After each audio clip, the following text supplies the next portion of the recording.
సంభావ్యత. ఈరోజు మనం ఐచ్ఛిక అభ్యాసంలో మొదటి లెక్క చూడండి. ఇక్కడ ఐచ్ఛిక అభ్యాసంలో మొదటి లెక్క ఏముందంటే, ఇద్దరు వినియోగదారులు శ్యామ్ ఏక్తాలు ఒక అంగడిలో అంటే మంగళవారం నుండి శనివారం వరకు దర్శించారు. వారిద్దరూ విడివిడిగా ఏ రోజు అయినా దర్శించి ఉండవచ్చు. అయినా ఒకే రోజు పక్క రోజు వేరు రోజులు అంగడిని దర్శించి ఉండడానికి సంభావ్యతలు ఎంతెంత.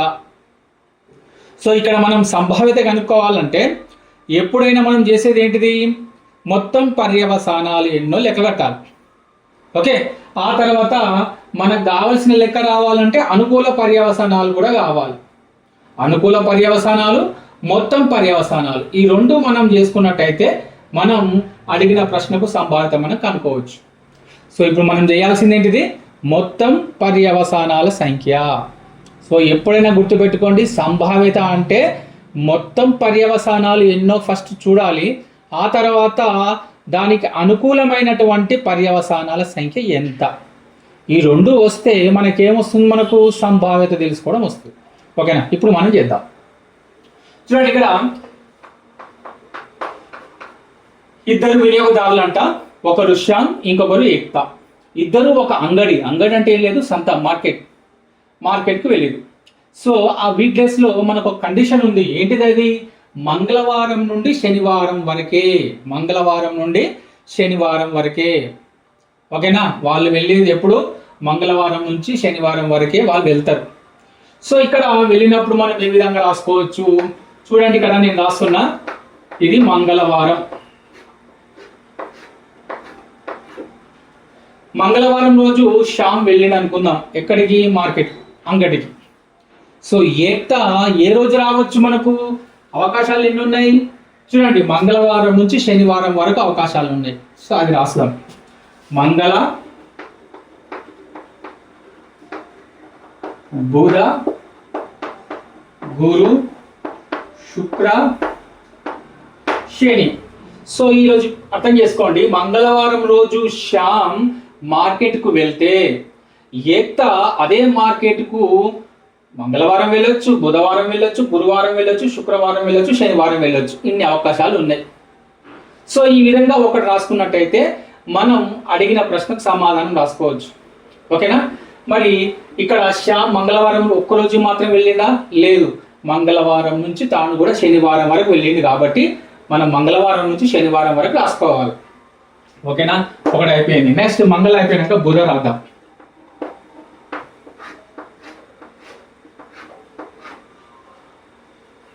రైట్, మంగళ, బుధ, గురు, శుక్ర, శని. సో ఇక్కడ మీకు ఒక డౌట్ రావచ్చు, ఏంటిది ఇవన్నీ ఎందుకు మళ్ళీ అని. సో ఇది కండిషన్ ఏంటిదంటే, మంగళవారం నుంచి శనివారం వరకు మార్కెట్కు వెళ్ళినటువంటి రోజులు ఇవి. మంగళవారం నుంచి శనివారం వరకు, ఆది సోమ లేదు కండిషన్లో కదా, అవి ఇక్కడ రాసుకున్నాం. ఈ రోజులలో ఎవరు వెళ్తున్నారు, ఏక్తా వెళ్తున్నాడని గుర్తుపెట్టుకోండి. ఈ రోజులలోనేమో శ్యామ్ వెళ్తున్నాడు అని సంగతి గుర్తుపెట్టుకోండి. రైట్, బుధవారం తర్వాత మళ్ళీ గురువారం కనుక శ్యామ్ వెళ్తే ఏక్తా మళ్ళీ మంగళవారం వెళ్ళొచ్చు, బుధవారం వెళ్ళొచ్చు, గురువారం లేదా శుక్రవారం లేదా శనివారం. నెక్స్ట్ శుక్రవారం రాద్దాం.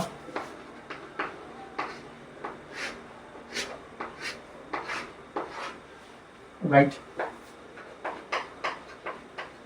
మంగళ, బుధ, గురు, శుక్ర, శని.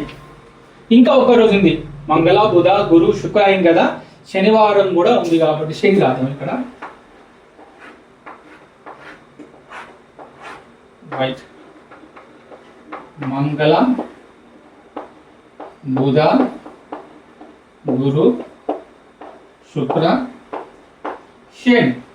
సో ఇవన్నీ మనం ఎందుకు రాసుకున్నాము అంటే, మనకు కావలసినటువంటి మొత్తం పర్యవసానాల సంఖ్య తెలుసుకోవడానికి రాసుకున్నాం. రైట్, ఇప్పుడు మనం రాద్దాం,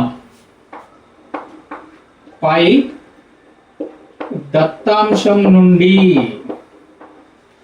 ఇప్పుడు మనకున్నటువంటి ఈ దత్తాంశం నుండి మనం ఏం రాసుకోవచ్చు, మొత్తం పర్యవసానాల సంఖ్య రాసుకోవచ్చు. మొత్తం సాధ్యపడే పర్యవసానాల సంఖ్య రాయాలి. సో ఎట్లా రాస్తాం చూడండి, ఇక్కడ మంగళ మంగళ, మంగళ బుధ, మంగళ గురు, మంగళ శుక్ర, మంగళ శని. ఓకేనా? ఆ విధంగా రాయాలి. ఇప్పుడు నేను రాస్తాను చూడండి, ఇక్కడ మంగళ మంగళ ఒకటి పర్యవసానం, మంగళ బుధ, మంగళ బుధ. నెక్స్ట్ మంగళ గురు, మంగళ శుక్రుడు, మంగళ శని.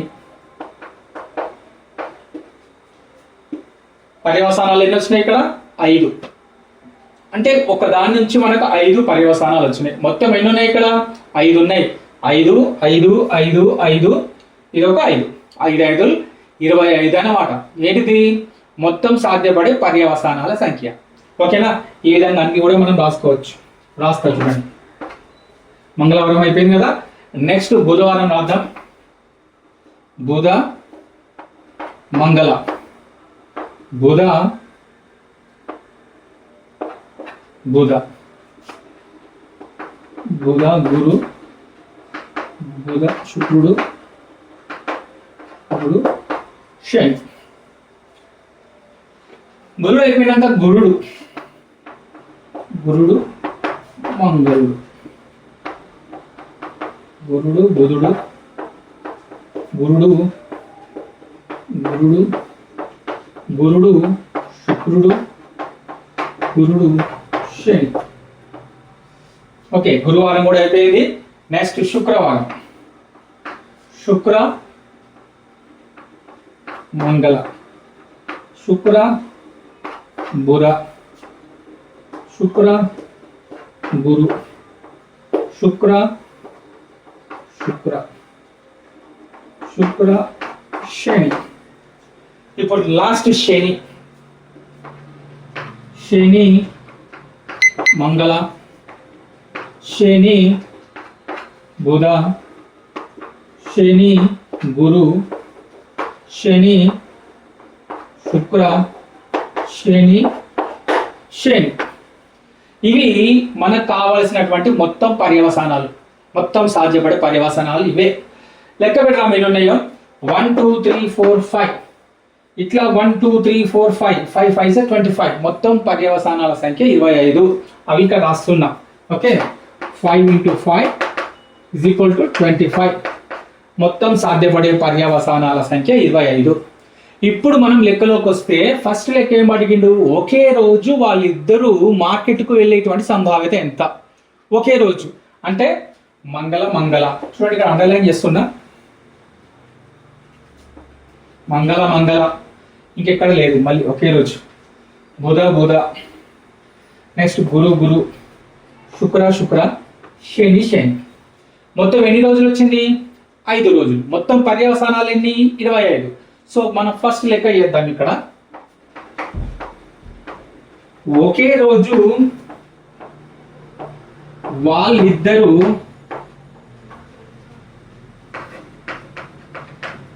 అంగడికి వెళ్ళే సంభావ్యత.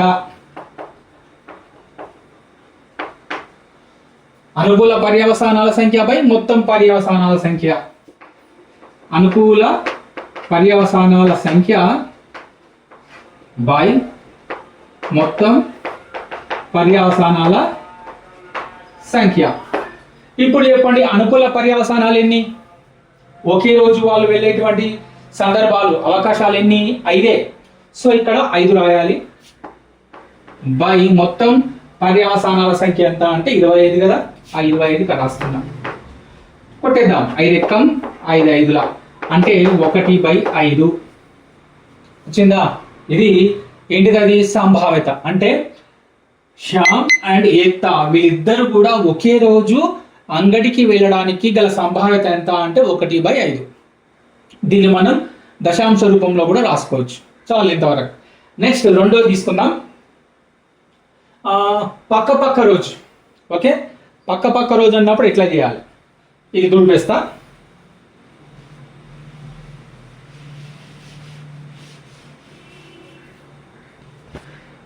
పక్క పక్క రోజు అన్నప్పుడు ఏ విధంగా చేయాలి చూడండి. ఇక్కడ మంగళవారం ఉంది.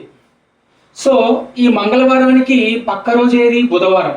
దానికి అవతలి పక్క సోమవారం ఉందా, లేదు కదా, కండిషన్లో లేదు. కాబట్టి ఈ మంగళవారానికి ఒకటే పక్క ఉన్నది ఏంటిది, బుధవారం ఒకటి ఉంది. బుధవారం ఇక్కడ చూసుకుంటే ఈ బుధవారానికి అటు ఇటు ఏముంటుంది,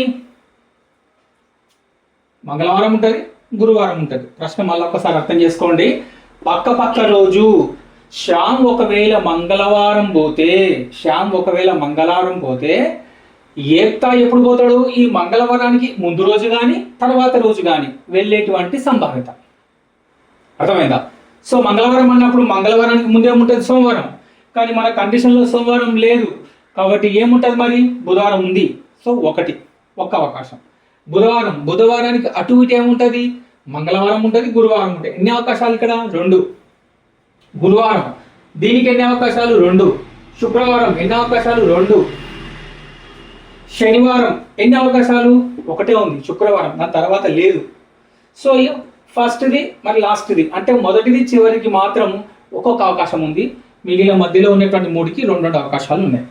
ఇప్పుడు చెప్పొచ్చు మీరు ఎన్ని అనుకూల పర్యవసానాలు, 1 2 2 2 1 ఎంత, 2 ముళ్ళ 6, 1 7, 1 8. మొత్తం అనుకూల పర్యవసానాలు 8. సో ఇప్పుడు నేను రాస్తున్నా చూడండి. ఇక్కడ ఎట్లా రాయాలి, 2 లెక్క అనుకూల పర్యవసానాలు ఎట్లా రాస్తాము మనము, మంగళ అంటే మనం ఏం రాయాలి, మంగళవారానికి పక్క రోజు బుధవారం, మంగళ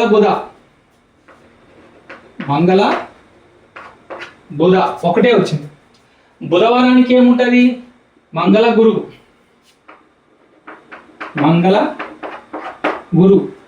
ఓకే, తర్వాత మంగళవారం గురువారం. సో ఇక్కడ రాయాలి, ఎట్లా రాయాలంటే వీటిని బుధ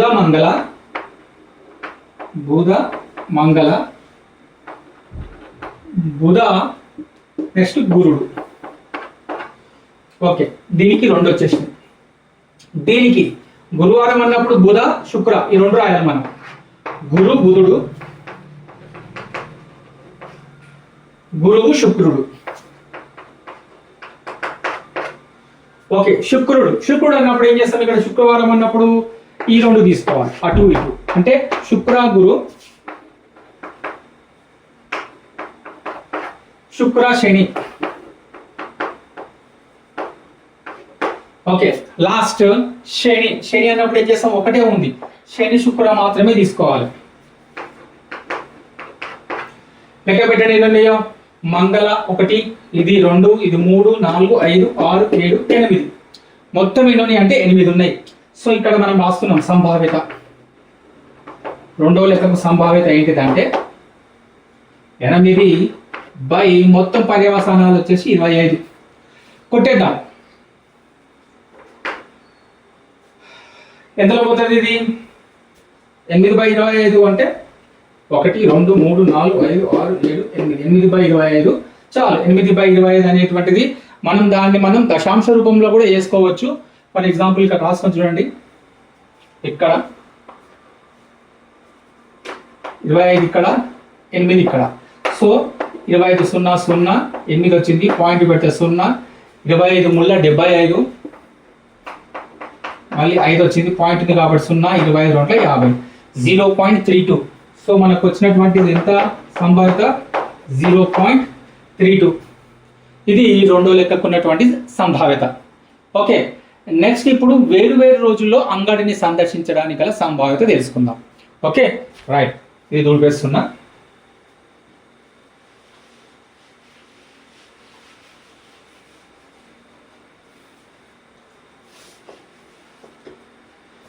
వేరు రోజులు అన్నప్పుడు ఎట్లా, మంగళవారం ఉంటే బుధవారం, మంగళవారం తీసుకోవద్దు అనమాట. అంటే మంగళవారం రోజు శ్యామ్ వస్తే ఏక్తా ఏ రోజు వస్తాడు, మంగళవారం కాకుండా మిగతా రోజులలో వస్తాడు అనమాట.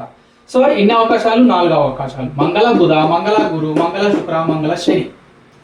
సో ఇవన్నీ కూడా మనం అనుకూల పర్యవసానాలు రాసుకోవాల్సి ఉంటుంది. ఎట్లా రాసుకోవాలో ఇక్కడ చూపిస్తాను. ఇది దూడిపేస్తున్నా.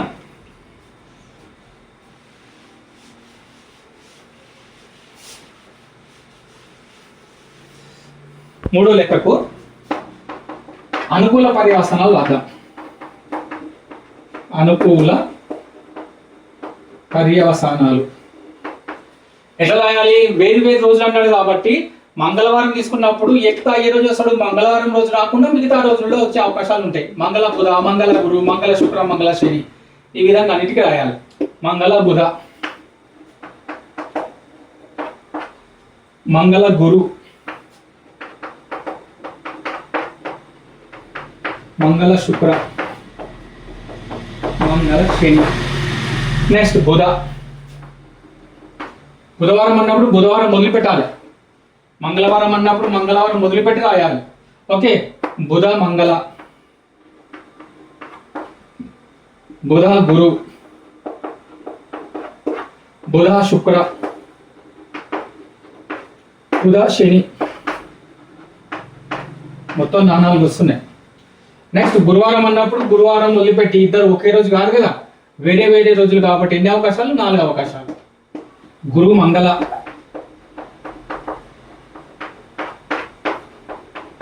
గురు బుధ, గురు శుక్ర, గురు శని. ఓకే, నెక్స్ట్ శుక్రవారం. శుక్రవారం మొదలుపెట్టి రాద్దాం. శుక్ర మంగళ, శుక్ర బుధ, శుక్ర గురు, శుక్ర శని. అయిపోయిందా? లాస్ట్ శని. శని ఒకటి వదిలిపెట్టి మిగతా రాద్దాం. శని మంగళ, శని బుధ, శని గురు, శని శుక్ర. అయిపోయింది. సో మొత్తం అనుకూల పర్యవసానాలు ఎన్ని ఇక్కడ చూద్దాం. ఒకసారి లెక్క పెడదాం. 1 2 3 4 5 6 7 8 9 10 11 12 13 14 15 16 17 18 19 20. మొత్తం అనుకూల పర్యవసానాలు ఎన్ని అంటే 20. సో అనుకూల పర్యవసానాల సంఖ్య ఎంత అనుకున్నాం? 20. మొత్తం పర్యవసానాలు ఏమో 25. మరి సంభావ్యత అంటే తెలుసు కదా.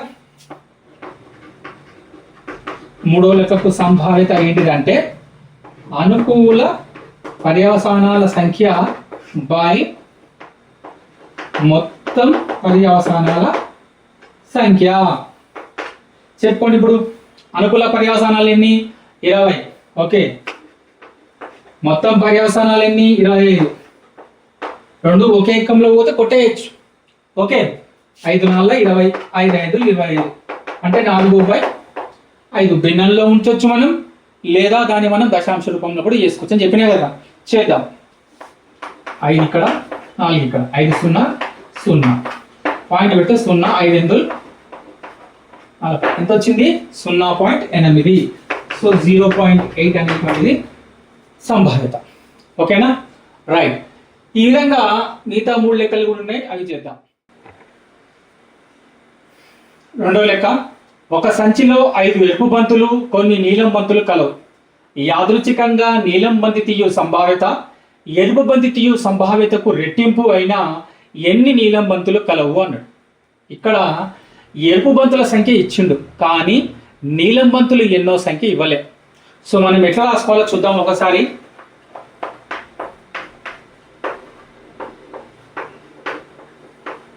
ఒక సంచిలో గల ఎరుపు బంతుల సంఖ్య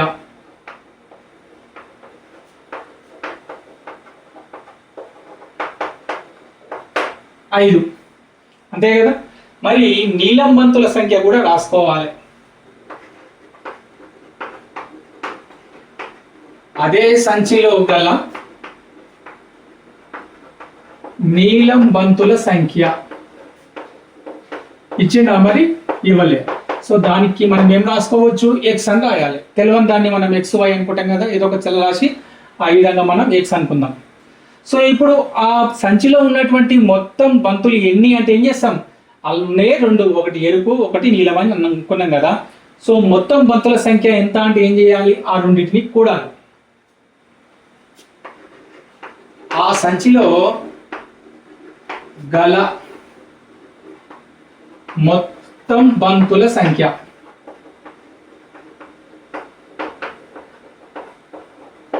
ఏమైతుంది, ఎక్స్ ప్లస్ 5 ఇది.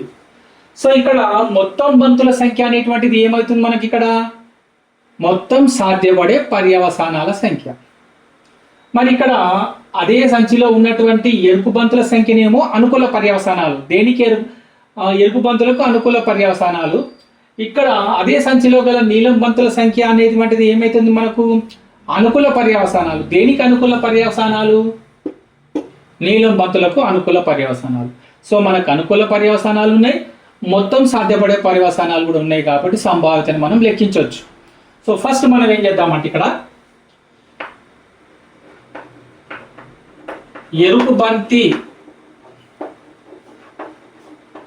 తీయుటకు గల సంభావ్యత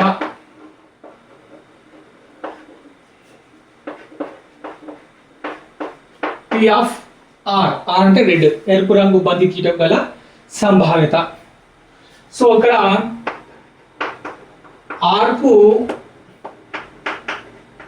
అనుకూల పర్యవసానాల సంఖ్య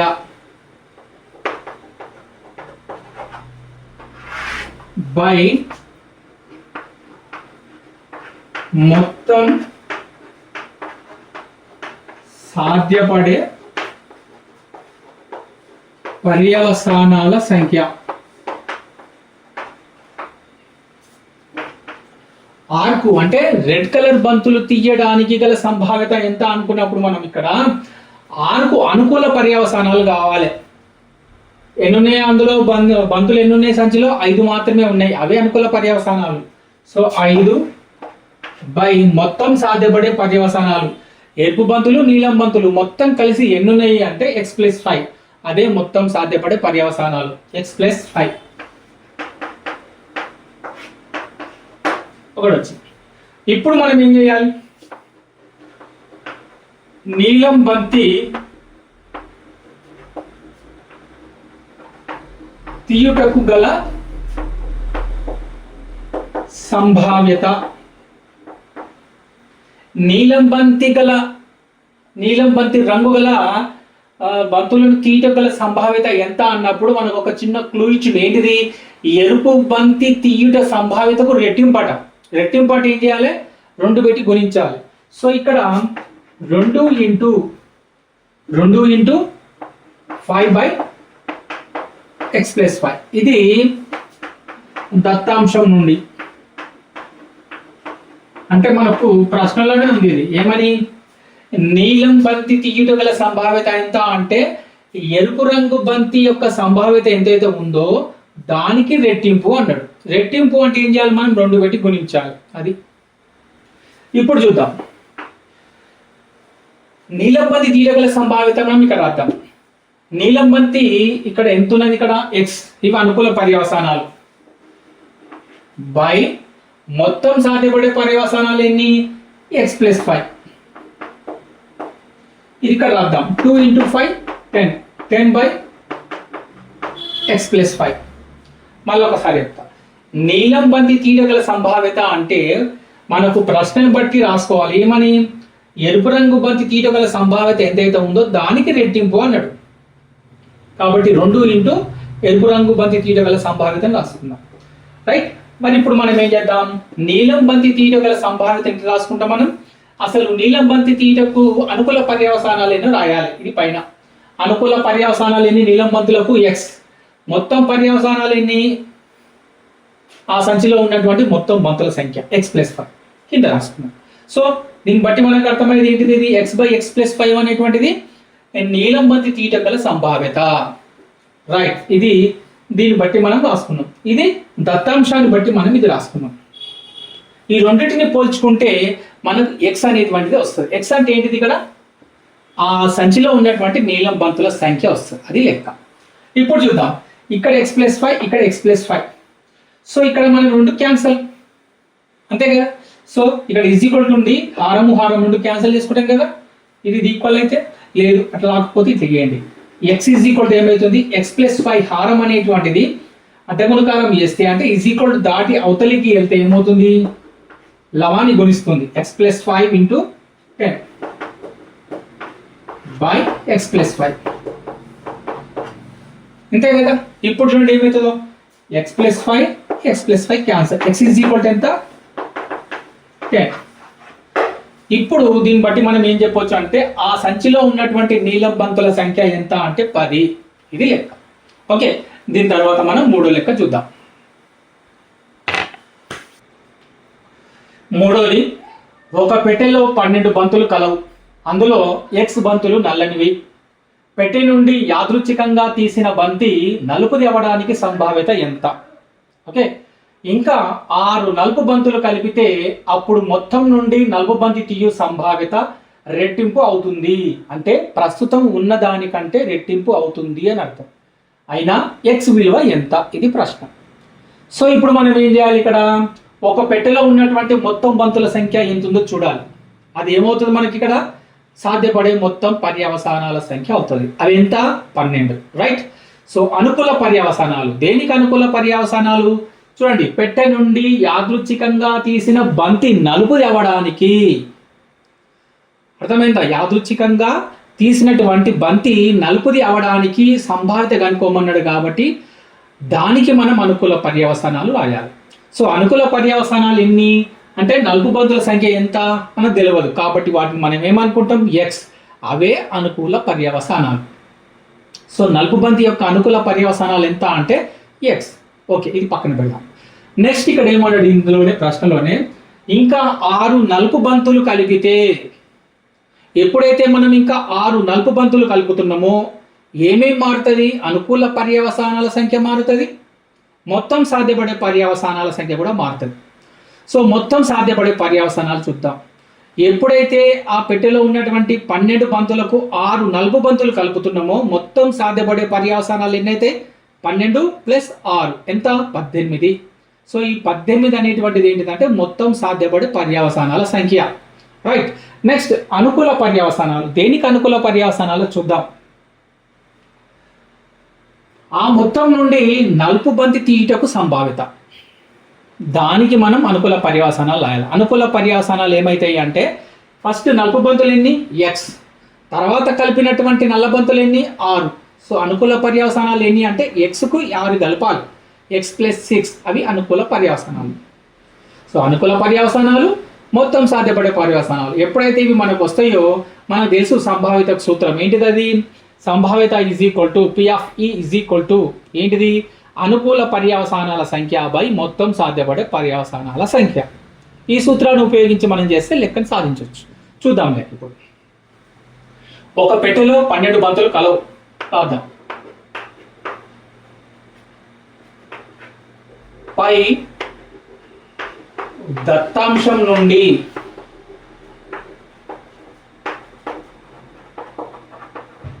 పెట్టెలో గల మొత్తం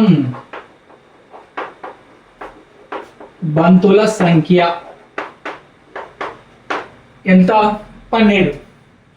అందులో నలుపు బంతుల సంఖ్య కావాలి అన్నాడు కదా. అందులో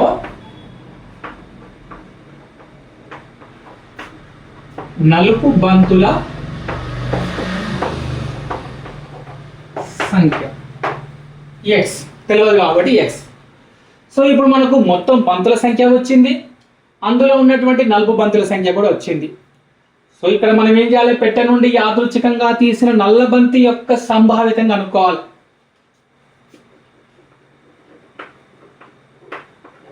నలుపు బంతి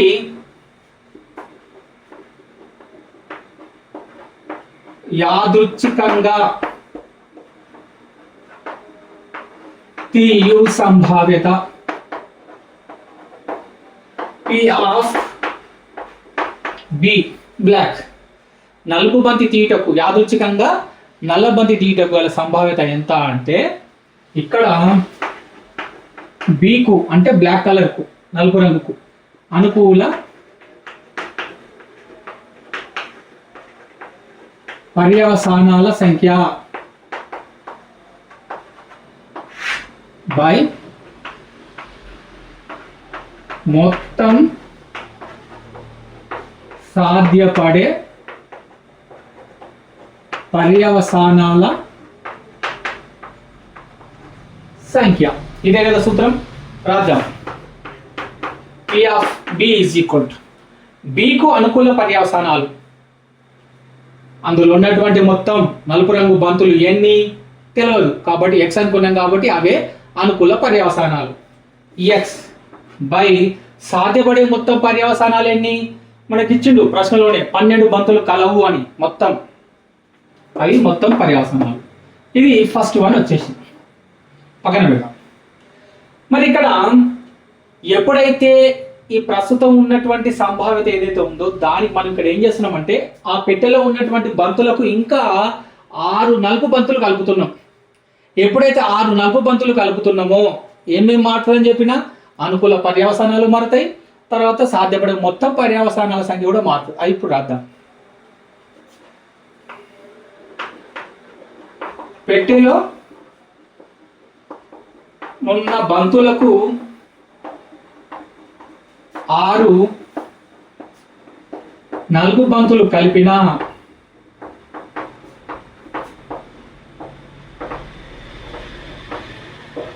మొత్తం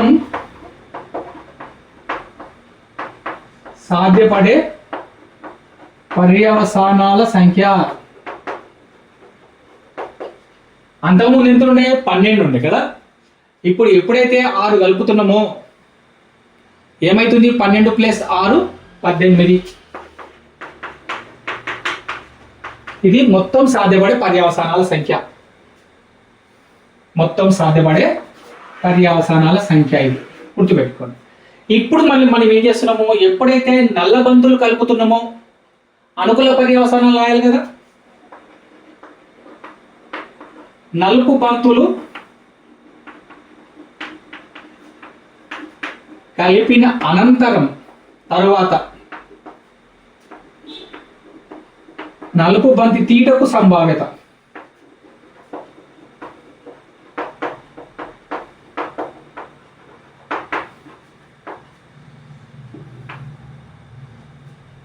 అనుకూల పర్యవసానాలు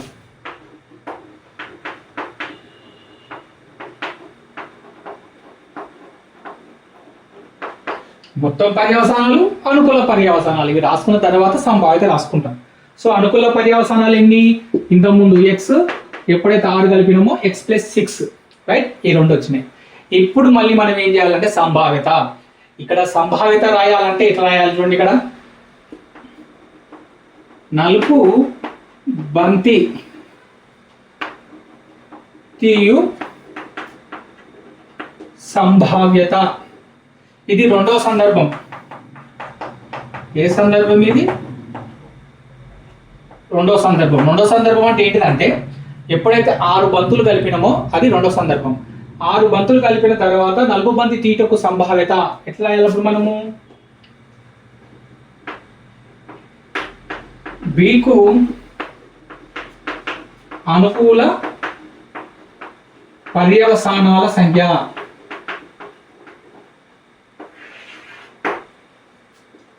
మొత్తం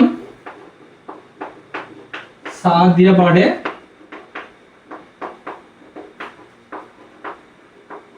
పర్యవసానాల సంఖ్య. చూద్దాం ఇప్పుడు బికు అనుకూల పర్యవసానాలు ఎన్ని, x + 6. మొత్తం సాధ్యపడే పర్యవసానాలు ఎన్ని అంటే 18. ఎన్నోది ఇది, రెండోది. సో ఇక్కడ ప్రశ్నలు ఏమన్నారంటే ఈ విధంగా ఎప్పుడైతే 6 నలుపు బంతులు కలుపుతున్నామో అంటే రెండో సందర్భంలో ప్రస్తుతం ఉన్న దానికంటే ఈ సంభావ్యత రెట్టింపు అవుతుంది అంటున్నారు. సో ఇప్పుడు రాద్దాం. ఈ సంభావ్యత రావాలి అంటే x + 6/18 రావాలి అంటే అర్థమైందా? నల్లబంతి తీయటగల సంభావ్యత రెండో సందర్భంలో ఆ సంభావ్యత రావాలి అంటే ప్రస్తుతం ఉన్న అంటే ఈ ప్రస్తుతం ఉన్నటువంటి ఈ సంభావ్యతకు రెట్టింపు అవుతుంది అంటాడు. రెట్టింపు అంటే ఏం చేయాలి మనం? 2 ఇంటూ ప్రస్తుతం ఫస్ట్ లో ఉన్నటువంటి సంభావ్యత రాయాలి, x/12. ఓకే, ఇది రాసిన తర్వాత చేద్దాం. x + 6/18 2 into x 2x/12 కొట్టేద్దాం.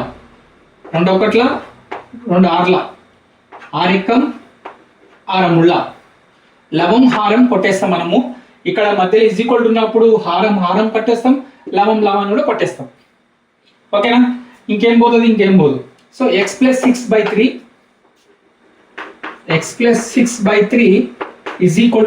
x. ఇంకేం మిగలేదు ఇక్కడ. x + 6 3 into x 3x. ఇప్పుడు ఏం చేద్దాం? x ను అటువైపు తీసుకెళ్దాం. ఓకే, ఇప్పుడు అండి 3x నుంచి x పోతే ఎంత? 2x. ఇక్కడ మిగిలింది ఎంత? 6. సో x ఏమవుతుంది అంటే దీనికి దీనికి మధ్య ఉన్న సంబంధం గుణకార సంబంధం కాబట్టి ఇది కిందికి వస్తుంది. 6/2 2 ఎక్క 2 ముళ్ళ. సో x ఎంత? 3. మరి x అనేది ఏంటిది? ఇక్కడ మొదటి సందర్భంలో నలుపు బంతుల యొక్క సంఖ్య. ఇవి నల్ల బంతులు ఎన్ని ఉన్నాయి అంటే 3 బంతులు ఉన్నాయి మొదటి సందర్భంలో, అది x. Okay, right. ఇప్పుడు మనం 4వ లెక్క చేద్దాం. 4వ లెక్క, ఒక పాత్రలో 24 గోళీలు ఉన్నాయి. అందులో కొన్ని ఆకుపచ్చనివి, కొన్ని నీలం రంగువి. పాత్ర నుండి యాదృచ్ఛికంగా ఆకుపచ్చ రంగు గోళీ తీయు సంభావ్యత 2/3 అయినా నీలం గోళీ తీయు సంభావ్యత ఎంత? సో ఇప్పుడు మనం ఏం చేద్దామంటే దత్తాంశంలో ఇచ్చినటువంటి విషయాలన్నీ కింద రాద్దాం. పై దత్తాంశం నుండి ఒక పాత్రలో ఉన్నటువంటి గోళీల సంఖ్య ఎంత? 24. ఒక పాత్రలో గల మొత్తం గోళీల సంఖ్య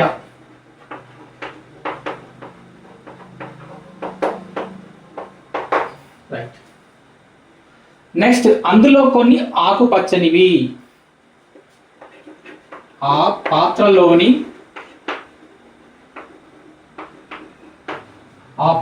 ఉన్న ఆకుపచ్చ గోళీల సంఖ్య ఇవ్వలేదు కాబట్టి మనం ఏమనుకుంటున్నాం? x అనుకుంటున్నాం. ఓకే, నెక్స్ట్, ఆకుపచ్చ గోళీలతో పాటు నీలం రంగువి కూడా ఉన్నాయి. సో అదే పాత్రలో ఉన్న నీలం రంగు గోళీల సంఖ్య ఇది ఎట్లా వస్తుంది? మరి దీన్ని కూడా x అనుకుంటామా? కాదు కదా. సో మొత్తం గోళీలో నుంచి ఆకుపచ్చ గోళీలు తీసేస్తే మిగిలినవే నీలం రంగు గోళీలు కదా, రైట్. సో 24 నుంచి x తీసేస్తున్నాం అంటే అందులో ఉన్నటువంటి మొత్తం గోళీలో నుంచి ఆకుపచ్చ గోళీలు తీసేస్తే వచ్చేటివే నీలం రంగు గోళీలు. ఈ విధంగా రాయాలి, రైట్. ఇప్పుడు మళ్ళీ మనం సంభావ్యత కనుక్కోవాలంటే మొత్తం సాధ్యపడే పర్యవసానాలు, అనుకూల పర్యవసానాలు. ఇవి అనుకూల పర్యవసానాలు. ఏది? ఆకుపచ్చ గోళీల సంఖ్య x, ఇది అనుకూల పర్యవసానం. అదే పాత్రలో ఉన్న నీలం రంగు గోళీల సంఖ్య 24 - x, ఇది అనుకూల పర్యవసానం. మొత్తం సాధ్యపడే పర్యవసానాల సంఖ్య అంటే ఏంటిది? 24. అంటే అందులో ఉన్నటువంటి మొత్తం గోళీల సంఖ్య తెలిపేది ఏదైతే ఉందో అది సాధ్యపడే మొత్తం పర్యవసానాల సంఖ్య. సో వీటితోటి మనం చేయొచ్చు. ఇందులో ఇంకొక పాయింట్ కూడా ఇచ్చాడు. ఏమి ఇచ్చిందంటే ఆకుపచ్చ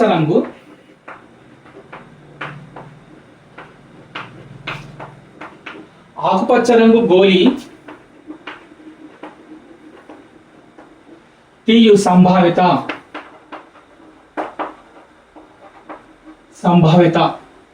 ఎంత?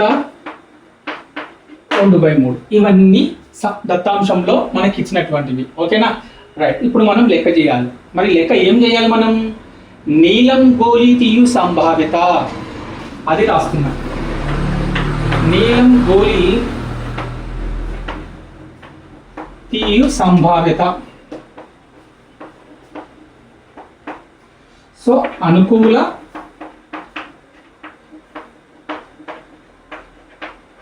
పర్యవసానాల సంఖ్య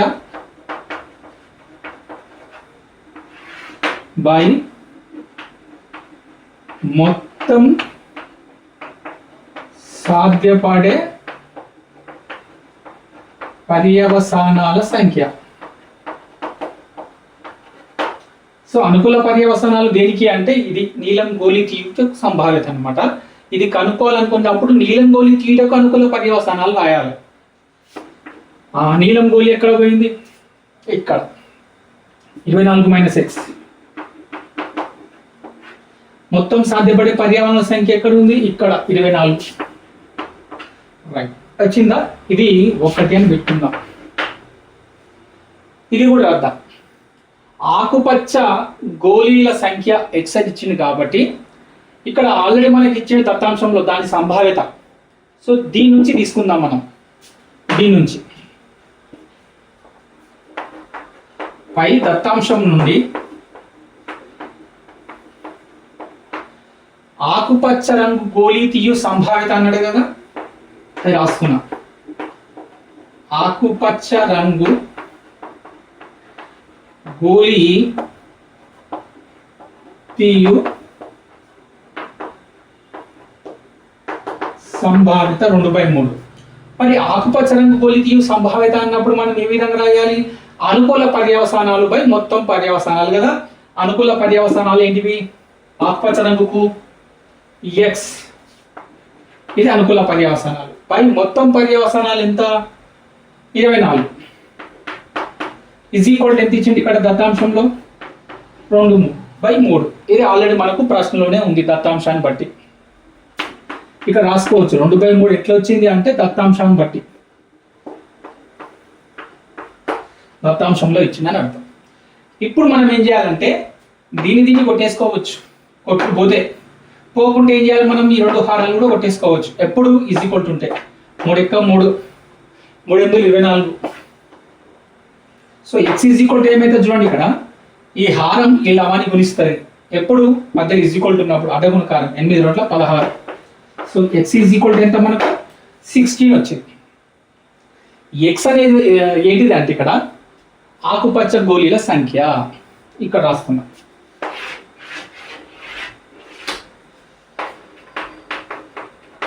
ఆకుపచ్చ గోళీల సంఖ్య ఎంత? 16. సో మొత్తం గోళీలు వచ్చినాయి, ఆకుపచ్చ గోళీల సంఖ్య కూడా వచ్చింది. మరి ఇంకా ఏం గోళీలు కావాలి మనకు? నీలం రంగు గోళీల సంఖ్య కావాలి. సో నీలం రంగు గోళీల సంఖ్య ఎట్లా వస్తుంది? ఇదిగోండి, నీలం రంగు గోళీల సంఖ్య అంటే 24 - x కదా. ఇక్కడ రాద్దాం 24 - x. సో 24 - x అంటే ఎంత? 16. 24 నుంచి 16 పోతే ఎంత? 8. 8 ఏంటివి? ఆ పాత్రలో ఉన్నటువంటి గోళీల సంఖ్య. నీలం రంగు గోళీల సంఖ్య 8, ఆకుపచ్చ గోళీల సంఖ్య 16. ఓకే, తర్వాత మొత్తం గోళీలు ఎన్ని వచ్చేసినాయి? 24. ఇప్పుడు లెక్క చూసుకోవాలి. 16 + 8 కూడితే 8 × 4 = 14. 1 చేతాలు 1 1 2. అంటే 24 ఏంటిది? ఆ పాత్రలో ఉన్నటువంటి మొత్తం గోళీల సంఖ్య. సరిపోయింది కదా. రైట్. సో ఈ విధంగా లెక్క చేయాలి. రైట్. సో నీలం గోళీ తీయు సంభావ్యత ఎంత అనేది ఇప్పుడు మనం చేయాలి. నీలం రంగు గోళీ తీయు సంభావ్యత ఎంత అనేది ఇప్పుడు చేద్దాము. నీలం రంగు గోళీ తీయు సంభావ్యత. మళ్ళీ నేను సూత్రం ఏం రాయట్లేదు, స్థలం సరిపోవట్లేదు. అనుకూల పర్యవసానాలు. అనుకూల పర్యవసానాలు అంటే ఇక్కడ ఇది కదా 8 కదా మనకు వచ్చినటువంటివి. 8 అనుకూల పర్యవసానాలు. మొత్తం ఎన్ని? 24 కదా. కొట్టేద్దాం. 2 4 8 2 1 2 2 4 ఎక్కం 4 3 1/3. ఏంటిది? నీలం రంగు గోళీ తీయుటకు సంభావ్యత. సో మనకు సంభావ్యత ఏమేమి వచ్చినాయి? ఆకుపచ్చ రంగు గోళీ తీయుటకు సంభావ్యత 2/3 దత్తాంశంలోనే ఉంది. మనం కనుక్కునేది ఏంటిది? నీలం రంగు గోళీ తీయుటకు సంభావ్యత మనం కనుక్కున్నాం 1/3. ఇంకేం కనుక్కున్నాం? నీలం రంగు గోళీల సంఖ్య అంటే నీలం రంగుకు అనుకూల పర్యవసానాల సంఖ్య 8 ఇది కనుక్కున్నాం. ఆకుపచ్చ గోళీల సంఖ్య 16 అంటే ఆకుపచ్చ గోళీల సంఖ్య 16 వచ్చిందంటే ఆకుపచ్చ గోళీలకు అనుకూల పర్యవసానాల సంఖ్య కూడా మనకు వచ్చిందని అర్థం. సో ఇది కూడా మనం కనుక్కోవాలి. సో టోటల్గా ఈ ప్రశ్నలో మనం అడిగినటువంటి నీలం గోళీ తీయు సంభావ్యత ఎంత అంటే 1/3. Okay right. దీంతో మనకు సంభావ్యత అనేటువంటి చాప్టర్ కంప్లీట్ అయిపోయింది. సో నెక్స్ట్ క్లాస్లో మనం నిరూపక రేఖాగణితాన్ని స్టార్ట్ చేద్దాం. Okay right.